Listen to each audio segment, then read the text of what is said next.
Dak, dakdakan na with Mora and Iyu.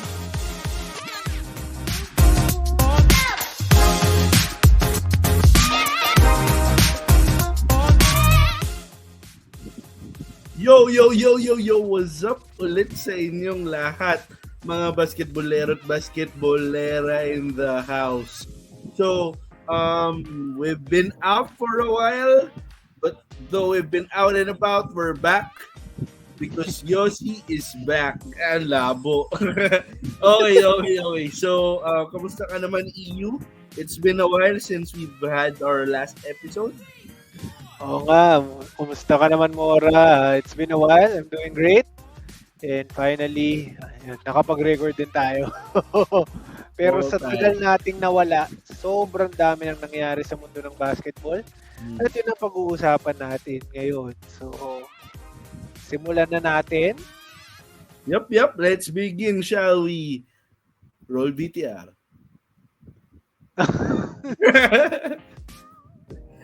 Wala So, pa tayong budget para yung topic natin is the UAAP free agency. So we've seen a lot of movements in the UAAP world, UAAP basketball world the past few weeks. Siguro umpisahan natin EU with sige, ikaw na mag-umpisa, bro, kung anong gusto mong start na movement for this segment.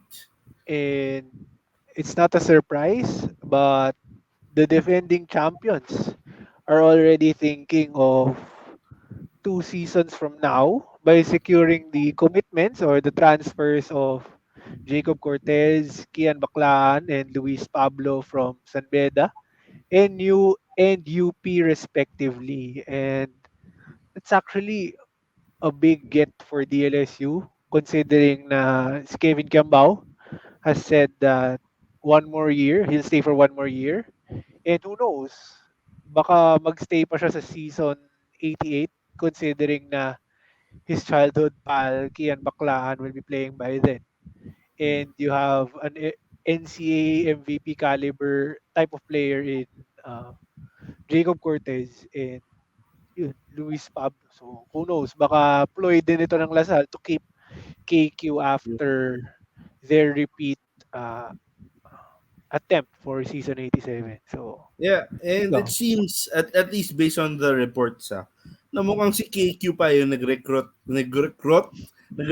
kay Kian Baclaan. So nag-recruitan sila.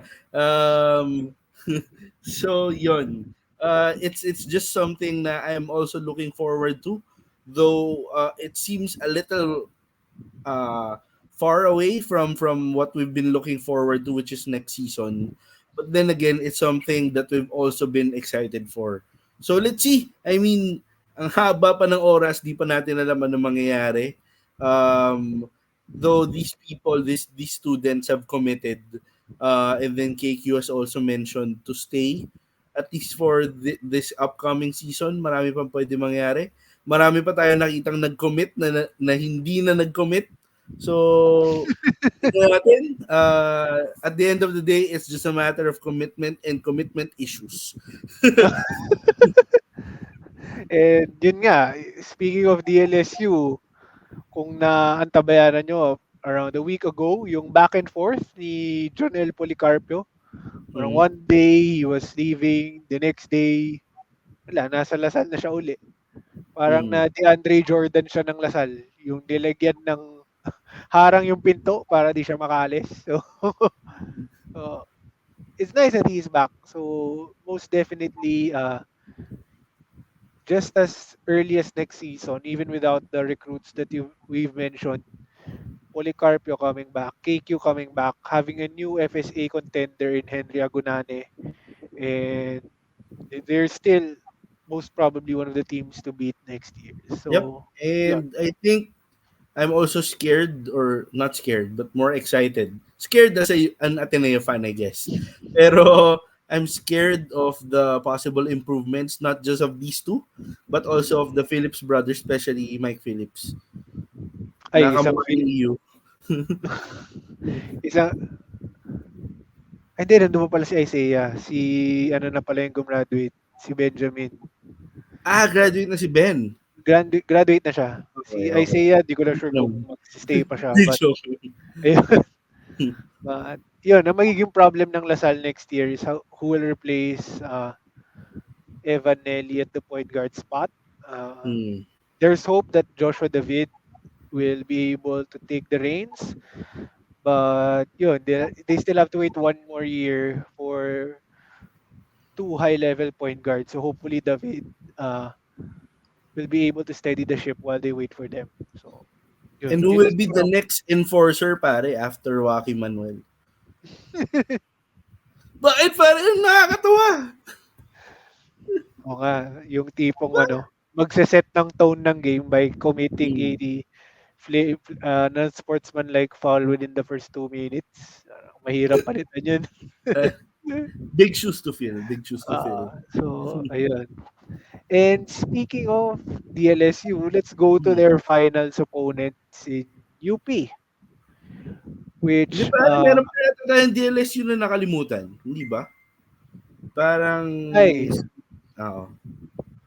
I think, ayun, may isa pa palang lilipat sa DLSU from Hmm. the UST Tiger Cubs, si Andre Dungo. Yep. But I don't think he'll make much of an impact immediately just Yeah. because he's a rookie and marami rin siyang kalaban sa preferred position niya. So, but yun, I just found it odd na ang aga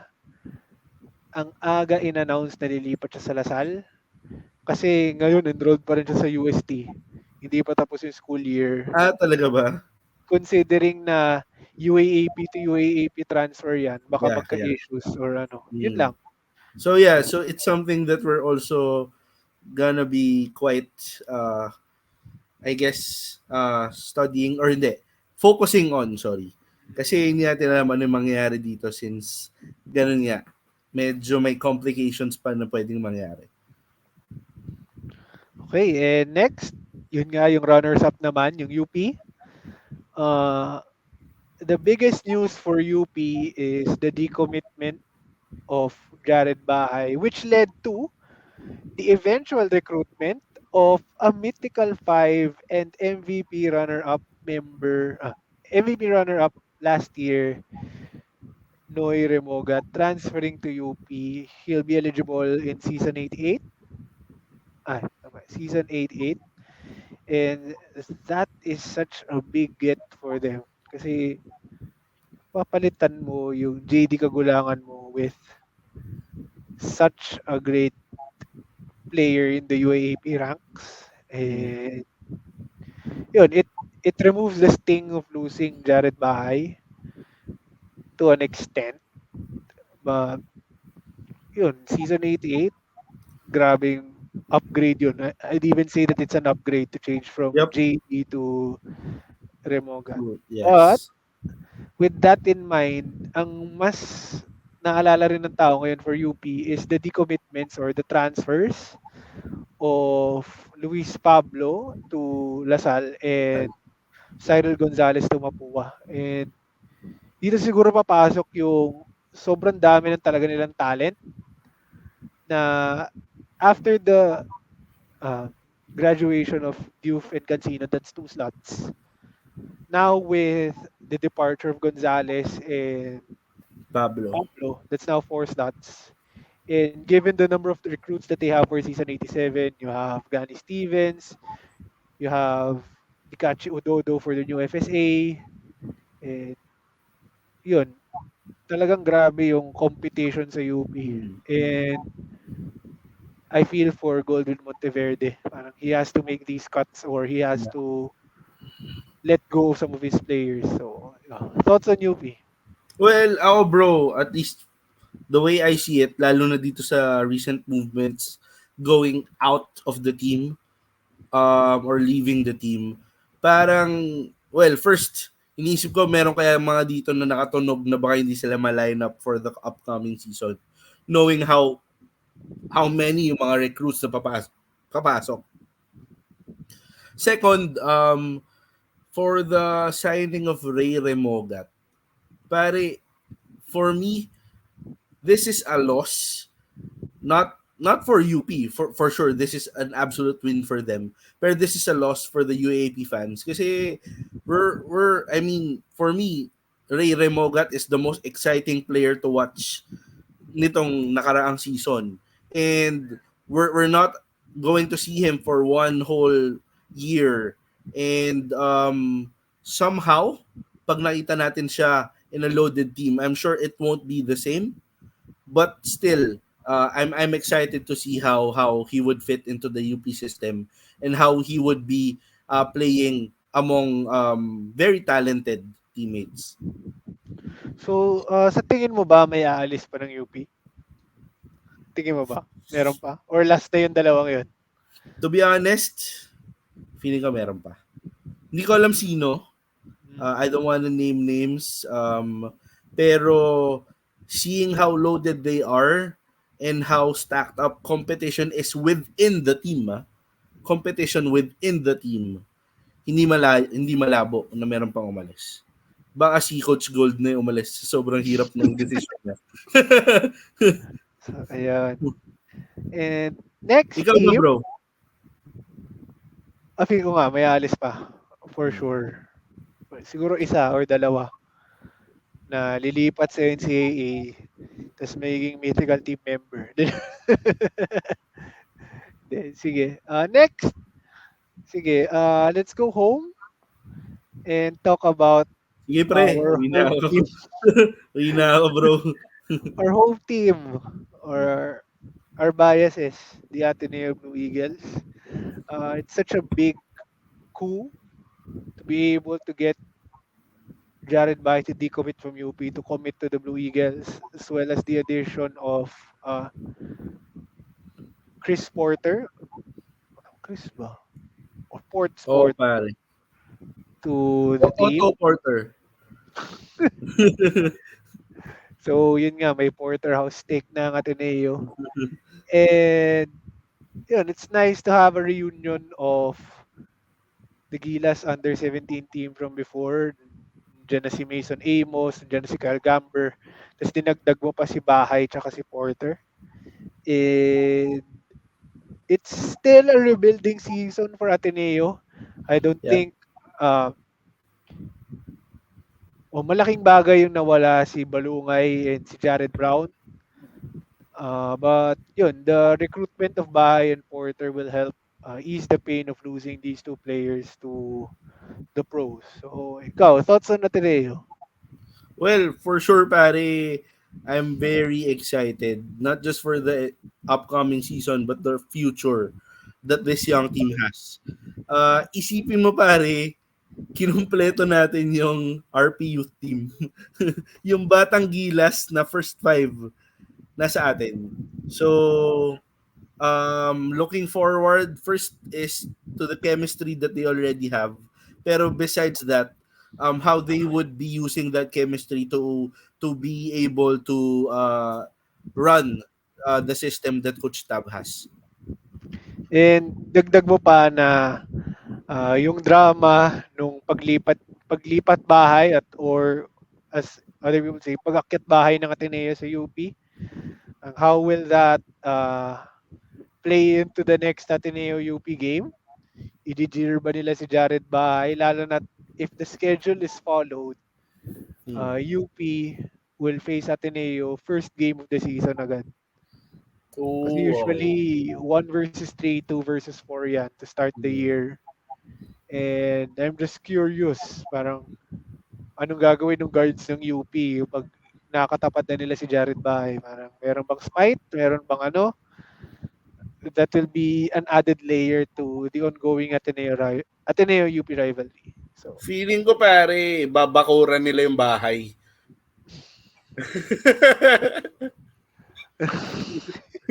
Feeling ko lang naman, feeling ko lang.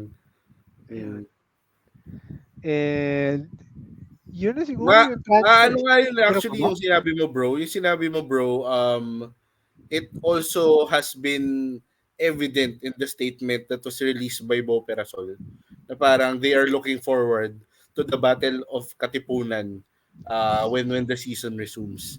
So yeah,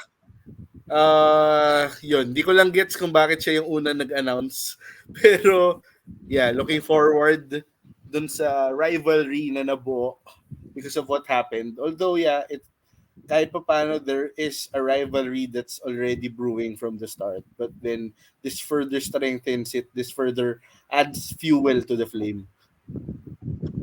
So, yun. So, hopefully, meron pang transfers na mangyari. But for now, given that it's the All-Star break, Mm. it's also a nice time to bring up our picks for the NBA awards if the Yes, season sir. ended now. So this is not exactly the halfway point of the season. Teams have played 53 to 55 games already. Mm. And after the games resume this Friday, around 30 to 28 games na lang ang natitira for the teams. And sige, let's start with the first award. So, Rookie of the Year. For me, Mm. it's a toss-up, but I'm going with Victor Wembanyama. Uh, Okay. he's Favorite. leading the league in blocks, and recently he put up a triple double with points, rebounds, and blocks. And for me, Rookie of the Year is not really uh, does not really value winning as much. It's more of Okay. impact, and the impact that Victor Wembanyama has already provided for the San Antonio Spurs is just much more compared to Chet Holmgren, at least for me. And he's definitely a building block for the team. And I wouldn't be surprised if he wins multiple DPOYs in the future. So for me, it's Wembanyama. Ikaw, Mora. Ako, I'd take the other side of the coin.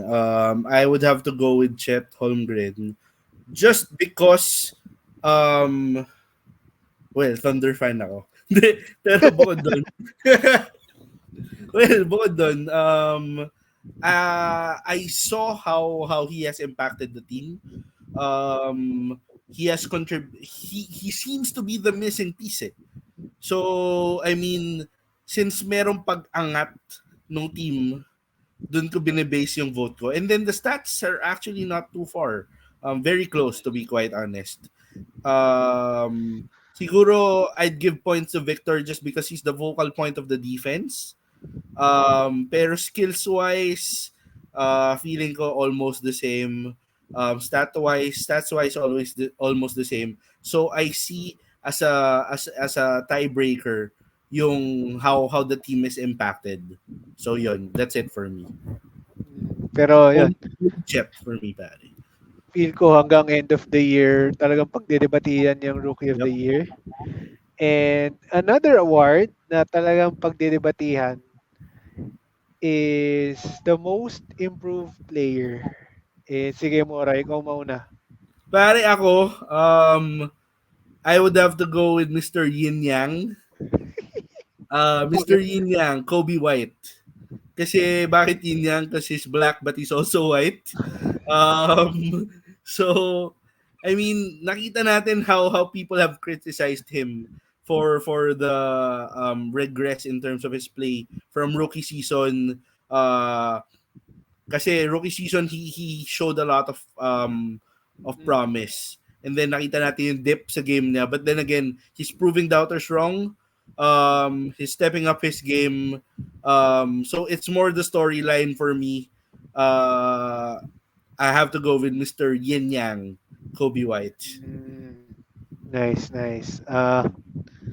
Ako, ang pipiliin ko, ah, ang pipiliin ko na most improved, I'll go with, it's an underrated player pa rin, Jalen Johnson. This is a player that really made a jump this year from a bench player to a very viable starter to the point of being even the second most valuable player on a struggling Atlanta Hawks team. If you'd ask any Atlanta fan, sino bang untradeable sa team nyo? Trey Young and Jalen Johnson, that's it. The rest, you can ship him out. Uh, he's a great two-way force for the team, and who would have known or who would have thought that the 20th overall pick in the 2020 draft would be such a good player after they traded away John Collins. So, yun. I don't think he'll win, but he's still my pick. So, Yeah. now Next. for the next award. Ito, grabe, ang daming pwedeng option. Hmm. Sixth man of the year. Sige. So bang mauna Mora o ako muna? Go na pare, muna na. Sige. Ito, biased pick. Ah, biased ako pero pipiliin ko si Malik Monk. Not only is he one of the top scorers of the bench, I believe he also leads the league in assists off of the bench. And without him, the Kings would probably in the ninth or tenth position because honestly, seeing him all year, he has been more clutch than the reigning clutch player of the year, De'Aaron Fox. Then he leads the Kings in clutch points, and it's such a shame that the Kings can only offer a certain amount of money as a raise for him next year as he enters free agency. And it'll be sad to see him go to another team with more cap space. So, yun, sa akin, Malik Monk. Yeah. So, Well, ikaw, I pre. would agree that he deserves the consideration. Grabe rin yung nilalaro ngayon ni Malik. Hindi Diouf Malik Monk. Um, so, well, for me, as I've mentioned kanina, I'm all about impact to the team. I'm all about the story. I'm all about what people have gone through, what these players have gone through. So I'm going with Russell Westbrook. I think he's also a top pick for fans. Sorry. And sobrang na-appreciate ko lang how he actually embraced the six-man role. And from that doon nag-start yung ano yung surge ng Clippers who are now currently at the top of the Western Conference. So yeah, for me, it's gotta be Russell Westbrook and sobrang gandang ano yun, comeback for him from being hated on when he was with the Lakers to winning the Sixth Man of the Year, proving that he still has an impact depending on the team. And sobrang ganda rin to see na ang huling nanalo ng Sixth Man of the Year and MVP was James Harden. So why not isa pang katoto, 'di ba? Which is Russell Westbrook. Mm, and, that, ayos yun, ayos yun. Parang it would also be a wonderful cap to such a wonderful career. Hindi Yeah. naman magre-retire na siya, pero for Oo. him to win Pare, sixth man grabe ka naman. Gusto mo na at the, pag-retire din. at the tail end of his career. So, yun. So, Yeah. next, defensive player of the year. Hmm. Hindi ko may chance na pareho tayo ng player. Pero sige, ikaw na mauna. Pare, ako si Luka Doncic. Kasi bawat play, defensive siya eh. Nagreklamo siya sa bawat play eh. Defensive siya eh. So, Sige. O, hindi, sino, pero, pre? hindi, for me, ito bro, hindi ko siya pinili kanina. Pero, why not, why not go for a rookie na winner ng Defensive Player of the Year? So, I have to go with Victor Wembanyama, who recently got a triple-double with 10 blocks. Alam ko hindi ito yung popular pick, pero why not consider this rookie as a possible DPOY candidate? Yun. So, sige, kung sa'yo si Wembanyama, uh, I'll go for his fellow countryman and Hmm. Joel Embiid. Ay, di ba? Sorry. I'm going for Rudy Gobert Okay. just because it's more of his defensive impact Hmm. with the Minnesota Timberwolves, and he's a reason why Minnesota is one of the top, if not the top, defense in the league. Hmm. And without him, they wouldn't be number one in the West. So, and he's probably the odds-on favorite right now, given Yep. Minnesota's record and his stats. But I wouldn't be shocked if Wembanyama makes it to the top three finalists for DPOY. Yep. And sige, last but not the least, MVP. Okay, MVP. And may chance na pareho tayo dito. Feel ko, Talaga? feel ko. Kasi Okay, ang okay. pick ko ngayon, although it's still a toss-up between him and Jokic, I'm going for SGA. Oh, I'm, yes, sir! I'm going for SGA just because one, Mm, he's the only All-Star in the Oklahoma City Thunder, and yeah. two, uh, yun, they're number two in the West. Yun pa nga sa caption niya na nag-number two na sila sa West from being a number 10 team last year. Although you can attribute it to the addition of Chet Holmgren, Mm. grabe pa rin talaga si SGA. You'd expect 36-6 from him every day, and they're always yeah, they're the number two seed in the West. So I'd pick him for MVP right now over Jokic. Given add to that the recent struggles of the Nuggets. So yun.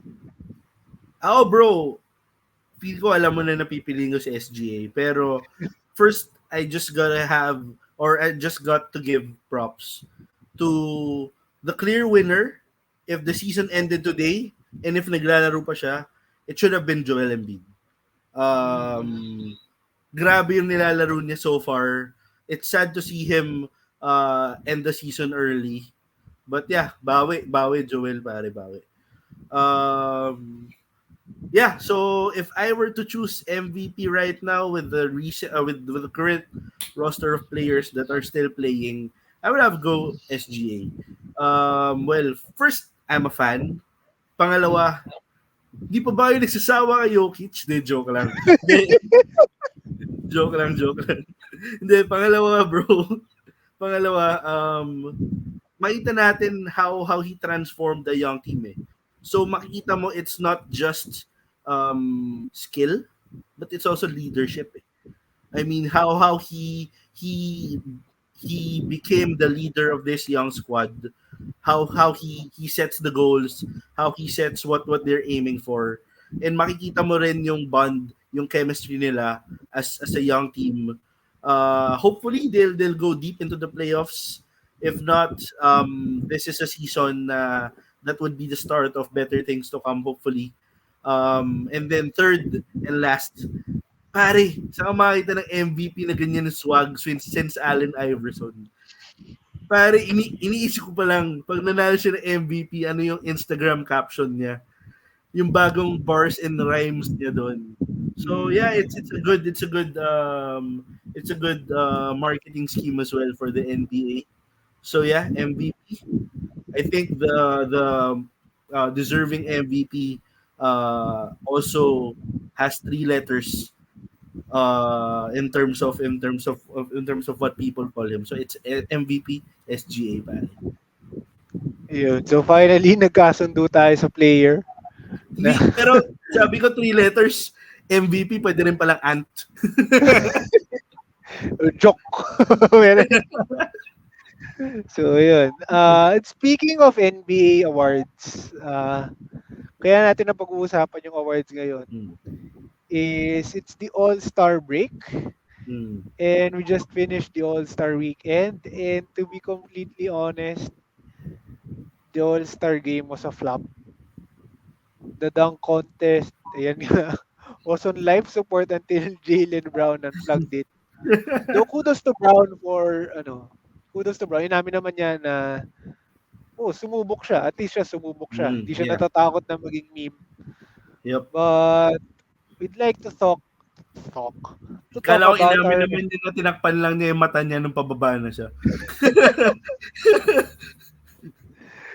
we'd like to talk about ideas to make the All-Star game competitive again, or to make it better for future seasons to come, because it was quite visible yung frustration ni Commissioner Adam Silver sa naging All-Star game kasi may team nga na umabot ng 200 points. So, ikaw, Mora, ano ba naisip mo na dapat gawin nila sa All-Star game? Anything? Pare, kailangan natin ibalik ang 90s, 2000s brand ng laro. So what better way than something that is popular back in the 2000s? Bra and panties match. De, joke lang, joke lang. Hindi pala NBA yun, hindi pala NBA yun. Joke lang. Hindi, wala nang ganun ngayon. Hindi na pwede yung ganun ngayon. Pre, Ah, maka-cancel tayo. ano pare, ba't ayaw mo makita na abra si Jokic? Oh, hindi, yun lang. Sige, ano. Repakat na Ah, lang sila. Hindi, joke lang po yun. We're just having fun here. No offense, man. Pero yeah, for me, well, one way is giving more incentives. Inisip ko pa what these incentives are. Uh, Grabe na distract naman ako dun sa Trish Stratus tsaka sino to? Ano pangalan nitong Stacy Keebler? Oh, Hmm. So, yon incentives. Perhaps, um, ito sobrang random na naisip ko lang ngayon. Baka yung winning team, pwede bang from that conference manggagaling yung next All-Star City? hmm, pwede. Yeah, pero Mm, feeling ko nga hindi pa siya as deep enough na maging mm. competitive. Ikaw bro, meron ka ba naisip habang I try to squeeze my brain? Ang naisip ko lang talaga, Hmm. na ginawa na raw sa baseball, I don't know if it will be as effective Home run, or pare. Ay, sorry, hindi as ba? Hindi ba? as effective sa NBA. Pero let the All-Star game decide who gets home court sa finals. Hmm. Although may players dyan na walang pake, yung mga all-star kasi sobrang galing lang nila kahit na ang banu ng team nila. So, Ah, hindi naman nakabot ng finals. Bala kayo dyan. baka may ganun. Pero yun, just an Hmm. idea to throw it out there given that there's an imbalance naman between the two conferences to be completely honest. Um, just for the players to compete and to lay their to give their everything in such a massive game. So, yun, All-Star game decides who gets home court. Kasi kung tutusin, yung schedule naman, hindi naman fair eh. Na kung nasa isang division ka, tapos puro banu yung ano mo, you get to face them 4 times. Tapos kung meron ka naman division na sobrang lakas, you get to face them 4 times. Hindi rin pantay yung record. So might as well let the All-Star game decide who gets home court. So, yun. Pare, ito yung sinasabi ko sa'yo kanina. Sabi mo nga hindi naman fair yung pagkakakampi, yung strength ng teams in this conference and the other conference. So, before the game, walang teams pa. Oh, Tapos bataya. Pare, kampihan. mm. Tapos black-white lang, ganun. Tapos, yung manalong team, ice tubig. Sure. Oh, meron kang black team, meron kang white team. Di ba racist yun? Pare, grabe ka naman. Hindi naman yung sinasabi ko. Si Mr. Yin Yang lang yung parehas nandun eh. Pero, Ayan. So, hopefully, nakikinig si Adam Silver, marunong siya mag-Tagalog. So, mapakinggan niya Madam yung mga Silver, idea natin. maiba kaya next year. Pag yan ginawa Para, mo, bro, hindi mo na ako kailangan i-credit. Hindi mo na ako kailangan i-credit. Kasi walang kwenta yung idea. so, yun. So, look forward to the rest of the NBA season. Meron ba kaming matatama dun sa mga awards namin?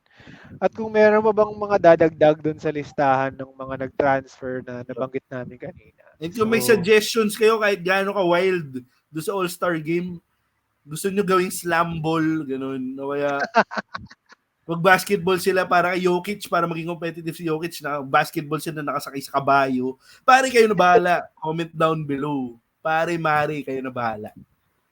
yun. So, yun. Give us your ideas for the All-Star game and I guess can leave it at that. So, thank you guys for making it through this part of the video.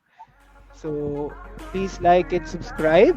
Yes, sir. Hopefully we bring out more videos Yep, in your like yung social media namin, please follow. Facebook, Instagram, and then YouTube. Click yung notification bell para lagi kayong updated sa aming mga uploads. Thank you guys. See you next time. Bye-bye.